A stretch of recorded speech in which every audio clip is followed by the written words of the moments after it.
Jean-Luc Mélenchon, député des Bouches-du-Rhône, président du groupe La France Insoumise à l'Assemblée nationale, est notre invité ce midi. Bonjour. Bonjour. Merci d'être sur ce plateau. On va commencer par l'image de la semaine qui nous emmène du côté des États-Unis.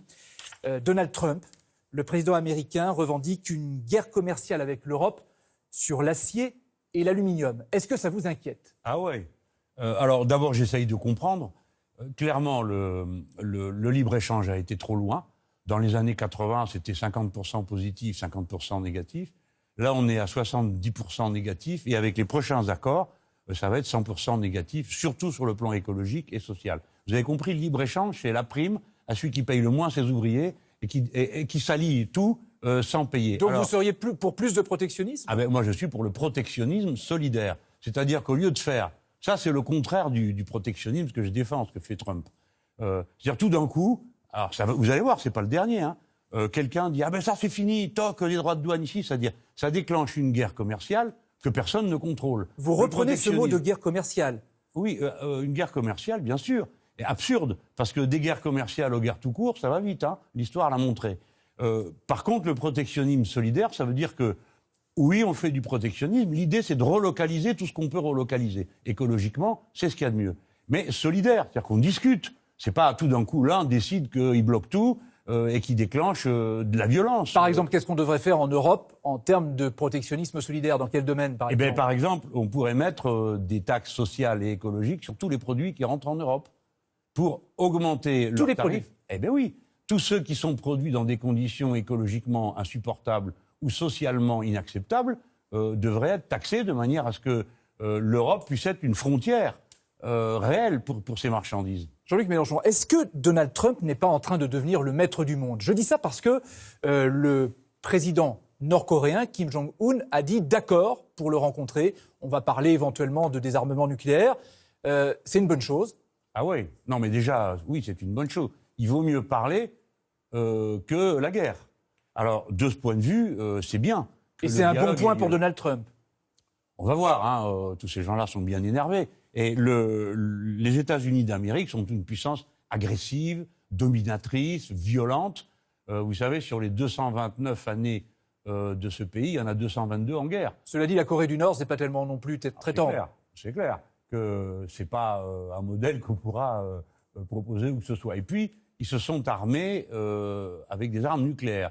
Et moi, je crois qu'on devrait, nous les Français, prendre des initiatives pour le désarmement nucléaire. D'abord, nous sommes nous-mêmes une puissance nucléaire. Alors évidemment que c'est nous qui désarmerons les derniers. C'est nous qui avons le plus petit stock. Mais il faut entrer. Et le président Xi Jinping de la Chine avait proposé qu'on reprenne les discussions sur le désarmement. Vous voyez, monsieur Letellier, ce qui est désolant, c'est que vous voyez qu'il y a un nombre croissant de gens qui se fabriquent des armes nucléaires et personne ne parle de rembobiner le film. Je suis pour rembobiner le film. Quelque part, si la rencontre, imaginons, Donald Trump, Kim Jong-un et puis d'autres dirigeants, pourquoi pas, si elle avait lieu à Paris, ça pourrait être une idée ? Et pourquoi pas ? Parce que c'est nous, les Français, qui sommes les meilleurs interlocuteurs pour la paix. En tout cas, moi, c'est ce que j'espère. Mais vous savez, souvent, les gens ne se rendent pas bien compte de ce que c'est que cette affaire de Corée du Nord. Vous savez que la Corée du Nord a une frontière avec la Russie. Les gens ne le savent pas. 17 km, elle ne fait pas beaucoup, mais elle existe. Elle a une frontière avec la Chine, 1400 km de frontière. Ça veut dire que ce pays-là, il ne faut pas simplement regarder le visage du président de la Corée du Nord, je ne sais pas quel est son titre, il faut se rendre compte dans quel contexte géopolitique, et quand on veut défendre la paix, il faut prendre des mesures pour qu'on aille à la paix, notamment le désarmement nucléaire. Cette semaine a été marquée aussi par les discussions autour de l'avenir de la SNCF, le plan prison par exemple, la réforme constitutionnelle aussi. Il en pleut. Quelle semaine ? La réforme de la SNCF s'attaque à un tabou, le statut des cheminots. Les cheminots, eux, prennent de plus en plus la parole pour dire qu'ils ne sont pas des privilégiés. On se dit les cheminots sont des feignants, mais non, ils sont là tous les jours de l'année. Même le président de la SNCF se sent obligé de défendre son personnel. En ce moment, on est vraiment dans une période de SNCF bashing et de cheminot bashing, et j'en ai assez. Une pétition contre les 80 km/h relayée par les élus de tous bords politiques. Je vois dans cette espèce d'annonce une forme de mépris pour les gens que nous sommes. On va mettre encore plus de temps pour aller mettre nos courses, pour aller faire nos courses, encore plus de temps pour aller travailler, et derrière ça, on nous met une hausse de l'essence et une hausse du diesel. Le Premier ministre va lancer la réforme constitutionnelle qui prévoit, entre autres, la limitation à 3 mandats, une dose proportionnelle ou encore un redécoupage des circonscriptions et la réduction aussi du nombre de parlementaires. Barrages routiers, manifestations et grève générale.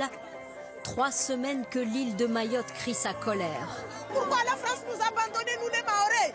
Le 101e département français étouffe sous la pression migratoire. Au début de sa visite en Inde, Emmanuel Macron a multiplié les gestes et les déclarations d'amitié. On retiendra de cette première journée la conclusion de gros accords commerciaux, mais aussi cette leçon de vie donnée par le président français aux étudiants indiens. You have a huge opportunity, which is to transform, not to replicate a lot of past mistakes, but just to invent new way to proceed. So please, just do it. Je voudrais bien dire, hein. Jean-Luc Mélenchon, la SNCF, Guillaume Pépi, vous avez vu, est le premier à dénoncer un cheminot bashing. Ouais. C'est un soutien bienvenu pour les cheminots. Pourquoi pas, mais disons qu'il ne manque pas de souffle, celui-là. Parce que c'est quand même lui qui a déclenché avec le gouvernement toute cette affaire. Commençons d'abord par dire une chose. Je crois que maintenant, les Français ont à peu près compris les données du problème. Tous les médias ont fait pendant des semaines en effet, comme on dit bashing, ça ne veut rien dire. C'est jeter de la boue sur les cheminots pour les maltraiter, les faire passer pour des privilégiés et des planqués. Ça a été vraiment odieux. Je vous demande de tenir compte de ça, Monsieur Letellier. Vous êtes un homme de médias, mais mettez-vous à la place... On va en parler des médias tout à l'heure. Mettez-vous à la place de ces milliers de gens qui, pendant des jours et des jours, se sont entendus traiter de cette manière-là. C'est d'une violence incroyable. Mais surtout, ce que je voudrais dire à ceux qui nous écoutent, il n'y a aucune raison de faire tout ça. Aucune. Sinon que la Commission européenne a décidé de rendre concurrentiel le rail. Rendre concurrentiel le rail, ça veut juste dire que sur le même rail, vous allez faire passer un train privé, un train public, un train privé. Mais il y a un autre sujet aussi, c'est la privatisation éventuelle de la SNCF. Bien sûr que ça Guillaume sera. Pépi, le même, dit, même pas en rêve, le gouvernement dit il n'y aura pas de privatisation de la SNCF. Ce sont des menteurs. Je vais vous expliquer pourquoi. Quand il y a eu GDF, c'était pareil, Gaz de France. On nous a dit jamais, ce sera incessible. Il faut dire la vérité. C'était incessible, en effet, ils n'ont jamais cédé. Mais ils ont marié GDF avec Suez, et comme Suez était plus important, plouf, la nouvelle compagnie, elle est essentiellement privée. Et pendant ce temps-là, on nous avait dit la privatisation va faire baisser les prix. Depuis, ils ont augmenté de 49% pour ce qui est du gaz. Et là, ça va faire pareil. Pourquoi sinon change-t-il le statut ? C'est uniquement pour pouvoir, le moment venu, privatiser. Sinon, il n'y a pas de raison de faire tout ça. Mais alors, à propos de privatisation, le gouvernement annonce d'autres privatisations. Aéroports de Paris, Française des Jeux, c'est le loto, par exemple, ou Engie. Qu'est-ce qui doit rester public ? Est-ce que l'État doit gérer les entreprises ? Alors déjà, ça je la connais celle-là. L'État doit gérer les entreprises, bah oui. Elles ne sont pas gérées par l'État. Qu'est-ce que c'est que cette histoire ? Quand il y a une entreprise nationalisée, on y nomme des gens qui sont compétents, on l'espère, et qui font tourner ces entreprises. Ces entreprises rendent un service qui souvent devient un service public, et puis ça rapporte à l'État. Alors déjà, moi j'aimerais bien un jour qu'on fasse ce bilan. Vous ne trouvez pas ça curieux ? Personne n'a jamais fait le bilan des privatisations. Combien ça a rapporté et combien ensuite les entreprises privées, les actionnaires ont ramassé. Ça pourrait être le rôle de contrôle des parlementaires, ça. Et c'est exactement ce que nous avons fait. Ce que nous avons obtenu pendant la discussion de la loi de finances, un amendement qui a été déposé par mon camarade Coquerel et qui demandait qu'on fasse le bilan de la privatisation des autoroutes, qui est quand même un des plus gros scandales de privatisation des 10 dernières années. Et nous l'avons obtenu. Donc le gouvernement va nous rendre un rapport. Et le jour où nous gouvernerons ce pays, je vous garantis que nous ferons le bilan sur la totalité des privatisations. Parce que, pardon, je veux le dire, c'est un pillage. Expliquez-moi voir pourquoi on privatise un aéroport. Un aéroport, c'est une frontière. Un aéroport, il y a aucune concurrence possible. Vous arrivez à Roissy et puis c'est tout. Vous ne pouvez pas vous poser plus loin. D'accord ? Donc, pourquoi est-ce qu'on fait ça ? C'est toujours la même chose. On croit, alors vous avez des idéologues qui vous racontent que grâce à ça, tout va mieux marcher, alors que tout marche moins bien. Et puis, deuxièmement, ça rapporte beaucoup d'argent à ceux qui le... En attendant, pour la SNCF, il va y avoir des manifestations le 22 mars. Oui. Cette fois, tous les syndicats unis vont descendre dans la rue. Vous les aviez critiqués au moment de la loi travail en disant qu'ils étaient désunis. Est-ce qu'à vos yeux, ce sera une façon de récupérer le point que vous avez donné à Emmanuel Macron à l'automne ? Pour les travailleurs, certainement. Pour les salariés, c'est une occasion, en effet, de reprendre le point, parce qu'ils ont quand même dégusté le code du travail mis en morceaux et combien de choses. Mais oui, alors, le 22, pour nous, c'est le 22 mars, c'est un grand rendez-vous. Clairement, les 5000 structures de base de la France insoumise ont été alertées, font ce qu'il faut pour qu'il y ait le plus de monde possible. On verra ce que ça donne. Mais surtout, ce que je veux dire, je faisais 2 reproches. Le premier, la division. Elle est surmontée. Le deuxième, c'est la séparation entre l'action sociale et l'action politique. Je le redis, les transports, la SNCF, ce n'est pas que l'affaire des cheminots. C'est l'affaire de toute la population. Donc ni seulement des syndicats aussi, c'est ce que vous voulez dire. Évidemment. Oui. Le 22 mars, si vous n'êtes pas cheminot, vous ne pouvez pas faire la grève. Ou si vous n'êtes pas de la fonction publique, si vous travaillez dans une entreprise de nettoyage, si vous ne travaillez pas, si vous êtes à la retraite, comment vous faites? Donc je repose ma proposition du mois de septembre sur la table. J'ai vu qu'elle avait fait son chemin. Je repropose qu'un jour de fin de semaine, un samedi ou un dimanche, on puisse appeler tout le monde à la rescousse. C'est le fameux million que vous vouliez faire descendre sur les Champs-Élysées. À la fin, on m'a dit « Ah, alors, votre manif d'1 million, elle a pas eu lieu. » C'est ça que vous relancez. Mais je repose sur la table l'idée qu'on puisse tous se retrouver aux côtés des cheminots, de la fonction publique. Un samedi ou un dimanche. Pour défendre En attendant, l'État. Les partis politiques, eux, sont désunis. Parce que regardez, Olivier Besancenot, lui, il appelle à un front uni avec vous, avec Benoît Hamon. Est-ce que c'est envisageable? Alors déjà, première bonne nouvelle, il est revenu. Qui? Besancenot. Il est revenu de quoi et de où? Sur le devant de la scène. Ah, d'accord. C'est un gros renfort pour nous.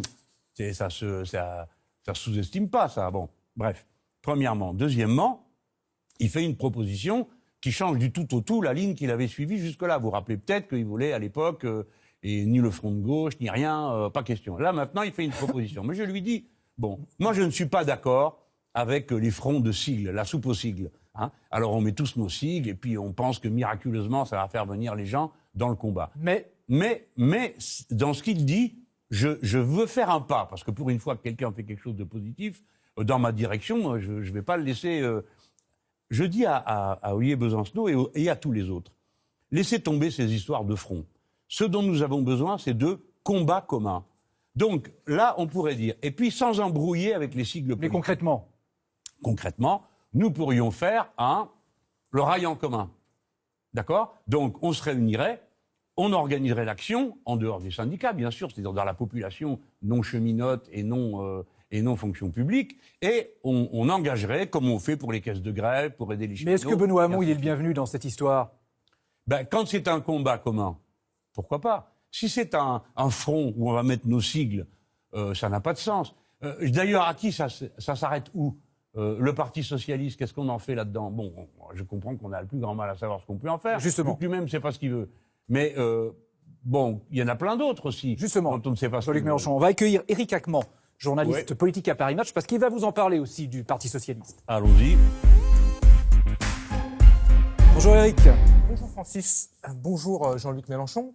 Bonjour Monsieur Acquemant. Alors, en ce moment se déroule le congrès du Front National à Lille. J'aimerais savoir si vous considérez toujours Marine Le Pen comme une adversaire redoutable aujourd'hui. Plus que jamais. Car l'extrême droite est en progression dans toute l'Europe. Il faudrait quand même s'en rendre compte. Et l'extrême droite européenne, c'est pas tout à fait la même chose que ce qu'était Madame Le Pen jusque-là. C'est une extrême droite qui non seulement est xénophobe, et tout ça, est raciste, on connaît, mais qui en plus est très libérale dans tous les pays d'Europe. Et Madame Le Pen, là, est en train de faire ce tournant. Elle revient à l'ancien Front National. Vous pensez que Marine Le Pen devient libérale? Elle a changé de discours. Donc elle n'est plus anti-système. Non, et donc elle est le champion de l'anti-système, c'est vous. Attendez, déjà commençons par caractériser ce qu'ils sont en train de faire. Elle est passée de la diabolisation, dédiabolisation, à la banalisation.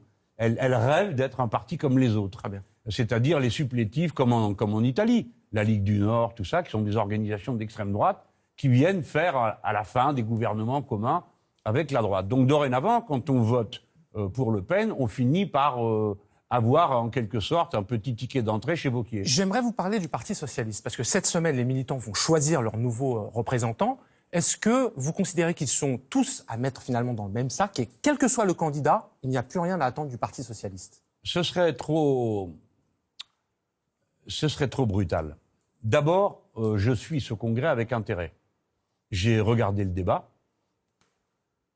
ce qui est un effort. Je me suis aperçu que, en gros, l'utilité qu'ils voient à leur parti, c'est eux-mêmes. C'est l'impression qu'ils m'ont laissé. À quoi sert le PS? À faire vivre le PS. Bon, très bien, mais c'est pas le sujet dans la population.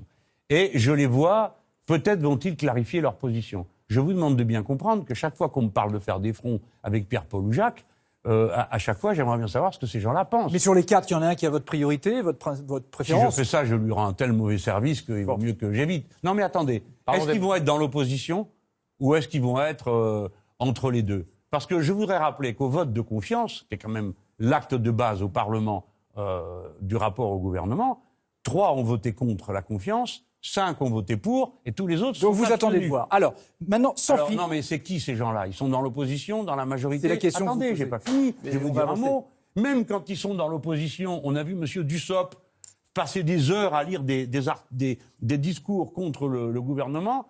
On vote la loi de finances, il vote contre, et le lendemain, il est membre du gouvernement. Jean-Luc Mélenchon. Monsieur Letellier, est-ce que vous saviez que Le Drian était toujours membre du PS? Oui, on en avait parlé ici, on avait même posé des questions. Eh ben, c'est quand même énorme. J'apprends maintenant qu'il en est parti. On lui a donc jamais rien demandé à Jean-Luc Mélenchon, sans filtre, c'est un peu comme ça que vous voulez vous adresser aux Français, et on va le voir. C'est le combienième ce coup-là? 57. J'ai le... On y va. Bonjour, c'est la 57e revue de la semaine. Ça fait un bail, hein? Bon.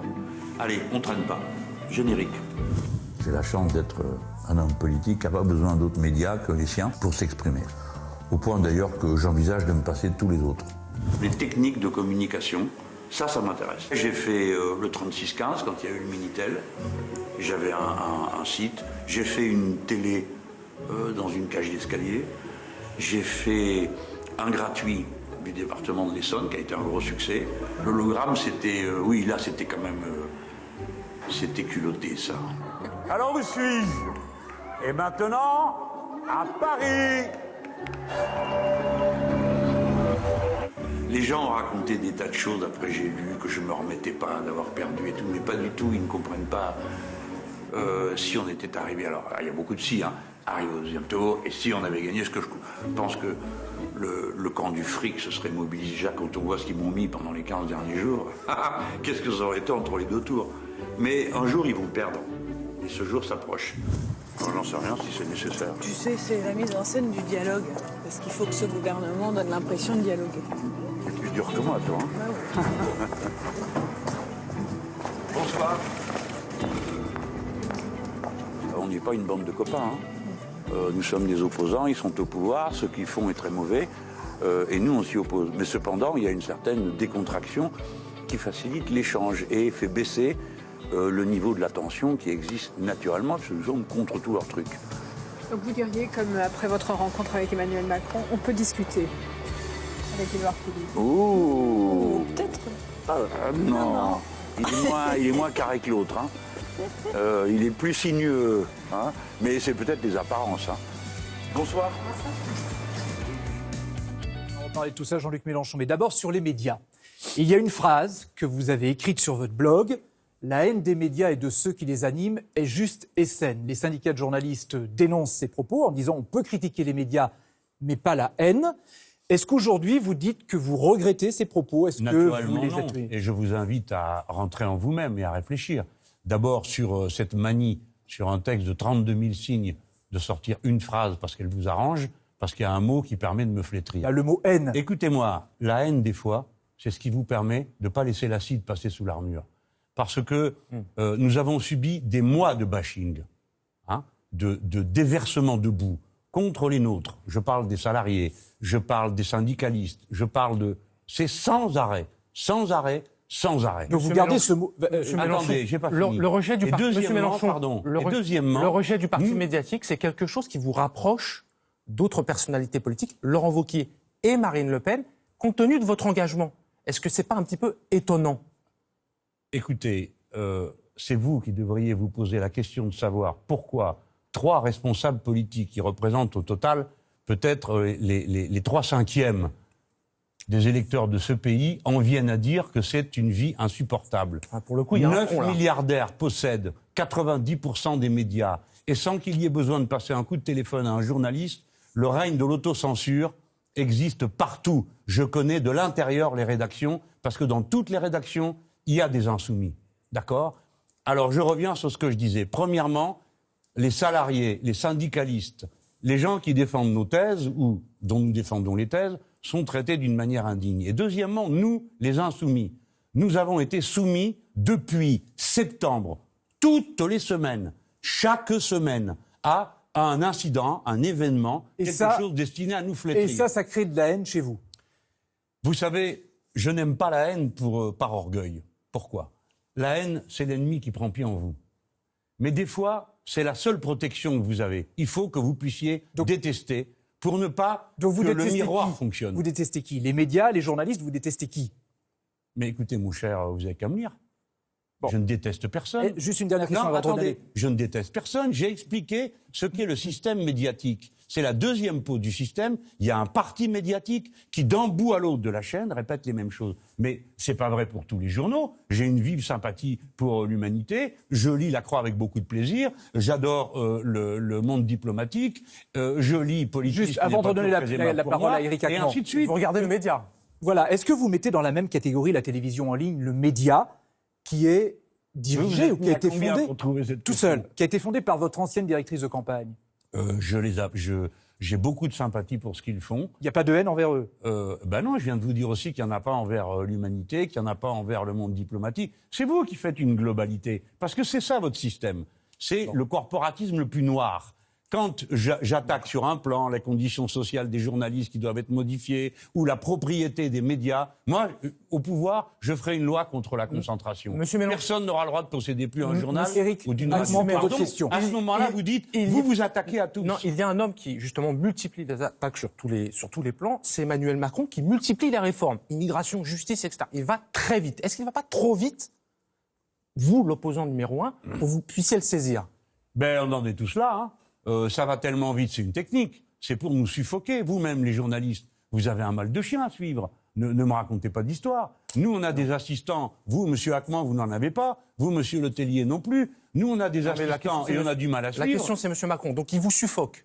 Et moi, il ne me suffoque pas parce que je suis un guerrier aguerri. Et je sais par où attraper une question et une autre. J'ai cette expérience-là. Mais beaucoup de gens sont suffoqués par le nombre de choses qui tombent en même temps. Alors, nous avons parlé des médias. Attendez une seconde, parce que j'ai une chose à annoncer. Vous savez que j'ai fait une pétition pour qu'il y ait un conseil médiatique, un conseil déontologique pour les médias. C'est-à-dire que je veux pouvoir, comme tout le monde, avoir un recours autre chose que de faire des procès. Monsieur Mélenchon, le recours, c'est le suffrage universel. Parlons des élections européennes qui arrivent. Mais monsieur Hackman, vous êtes trop pressé, j'ai même pas le temps de faire mon... Non, mais parce que ça va très beaucoup de sujets. Oui, ça va vite. Le 12 avril prochain, j'ai rendez-vous avec le président Macron pour lui parler de ma pétition. Ça vous intéresse quand même. Sur les conseils, sur le comité conseil déontologique. Parce que ça intéresse Emmanuel Macron. J'ai demandé à Emmanuel Macron à le rencontrer pour lui parler de ça, et il a fini par me proposer une date, ce dont je lui suis reconnaissant, le 12 avril prochain. Donc le 12 avril prochain, ma pétition arrive à l'Élysée et je vais voir ce que le chef de l'État va me dire. Alors, est-ce qu'on peut parler des élections européennes? Vous avez dit la bataille est commencée, vous l'avez écrit. Est-ce que vous serez tête de liste ou candidat? Je ne serai ni tête de liste ni candidat. Qui sera le tête de liste? De Marseille. Et ça va quoi. J'ai de quoi m'occuper. Je suis président du groupe parlementaire. Alors c'est une vie très dure que j'ai entre les deux, mais voilà. Qui sera la tête de liste? Vous avez déjà une idée? On y réfléchit. Manuel Bompard? Charlotte Girard? On y réfléchit. Il y en a plusieurs qui sont capables de l'être. Moi, mon travail maintenant consiste à pérenniser la force politique que nous avons fait émerger dans la présidentielle et la législative. À partir du groupe parlementaire et du mouvement, qui est très puissant, on va passer à l'étape suivante que vont être les élections européennes. Il n'y a pas besoin que je sois candidat. Et qui seront vos alliés, monsieur Mélenchon? Vous avez dit même pas en rêve à Benoît Hamon. Je crois que le Parti communiste ne partage pas. Non, mais vous voyez comme vous simplifiez vous l'avez écrit. Outrancière. J'ai dit... non, mais M. Hamon a dit, nous laissons la porte ouverte, ce qui est très généreux de sa part, nous laissons la porte ouverte, à condition qu'il change sa position sur l'Europe. Et j'ai dit, écoutez, pour avoir un accord, il faudrait que je renonce à mes positions, mais pas en rêve. Voilà ce qui n'est pas en rêve. Mais maintenant, si M. Hamon veut devenir raisonnable, s'il arrête de dire qu'il compte changer la vie dans le cadre des traités existants, alors qu'il sait aussi bien que moi que ce n'est pas possible, bien sûr qu'on peut parler. Mais nous, on a toujours été pour parler avec tout le monde. Et je suis le seul groupe parlementaire dans lequel il y a plusieurs composantes politiques. Alors, quel est ce procès permanent du fait que je ne voudrais parler avec personne. Je demande qu'on me traite avec respect. Alors, pas qu'on me dise, mon petit gars, je vais bien m'allier avec toi, à condition que tu changes de discours, que tu changes de programme et t'acceptes de porter mes Donc valises. on verra ça. Merci Éric d'être venu sur le plateau de Dimanche en politique. Merci, monsieur. On va parler maintenant de Bure, où il y a un projet de site d'enfouissement de déchets radioactifs. Et il y a des manifestations régulièrement, parfois violentes, et puis des élus, des associatifs qui sont contre. Le gouvernement est en terrain miné là. Bure peut-il être le nouveau Notre-Dame-des-Landes et le souhaitez-vous même? C'est pas comme ça que se pose le problème, monsieur Le Tellier. Le problème qui se pose, c'est nous sommes la nation la plus nucléarisée peut-être du monde. En tout cas d'Europe. Ça ne peut pas continuer. C'est dangereux. 17 réacteurs arrivent en fin de vie à l'intérieur de ce mandat. Le président de la République va devoir faire le choix de faire soit le grand carénage qui coûte 100 milliards, c'est-à-dire remettre tout ça d'aplomb, soit mettre ces 100 milliards immédiatement dans des... Oui, mais revenons à Bure. Faut-il le faire, ce centre d'enfouissement, ou pas? Mais bien sûr que non, qu'il ne faut pas le faire. Ce n'est pas raisonnable. Enfouir les déchets nucléaires en se disant, comme on ne les voit pas, il n'y a pas de problème, c'est une attitude irrationnelle. Qui plus est, les risques d'incendie viendraient à répandre partout des déchets nucléaires. C'est la raison pour laquelle nous faisons une campagne pour la sortie du nucléaire. Vous m'entendez ? La sortie du nucléaire. Justement, vous lancez aujourd'hui une votation citoyenne pour la sortie du nucléaire. Voilà. Profitez, si on peut dire comme ça, du 7e anniversaire de la catastrophe de Fukushima. Est-ce que c'est une façon de faire pression sur Nicolas Hulot? Évidemment, c'est lui le ministre. Bien sûr que c'est une façon de faire pression. Et puis c'est surtout, nous avons pris, si vous voulez, un dossier que la politique ne traitait plus. Parce que Europe Écologie Les Verts s'est intéressé à d'autres choses. Mais les associatifs, eux, ont continué leur travail, mais ont été en quelque sorte, ils n'ont plus eu de prolongement politique. Donc on a décidé de s'y mettre avec eux et on organise une votation citoyenne du 11 au 18, le 11 parce que c'est le 7e anniversaire. C'est aujourd'hui. Oui, mais vous savez, monsieur Le Tellier, vous savez que c'est toujours pas fini Fukushima. Allez pas vous rassurer et dormir tranquille, hein. Ça continue à envoyer dans la mer encore des litres et des litres et des litres de produits radioactifs. Donc cette semaine, nous allons voir monsieur Naoto Kan, le Premier ministre japonais de cette époque, qui va venir nous visiter et nous allons mener cette bataille. Tout à l'heure, je serai place de la République. À Paris. Merci. Oui, pour le début de la votation. Merci Jean-Luc Mélenchon d'avoir accepté notre invitation dans Dimanche en politique. Et puis je voudrais remercier aussi à l'occasion de cette 250e ceux qui sont là tous les dimanches. Je vous félicite d'avoir tenu 250. Ah mais oui, mais on tiendra d'autres. Claire Sébastien, Tristan Nolin, Valérie Verduron, Jean-Pierre Renaudat, Laurent Adisserne qui sont là tous les dimanches aussi. Et Catherine Matoche est là aussi quasiment tous les dimanches pour l'actualité de la mi-journée.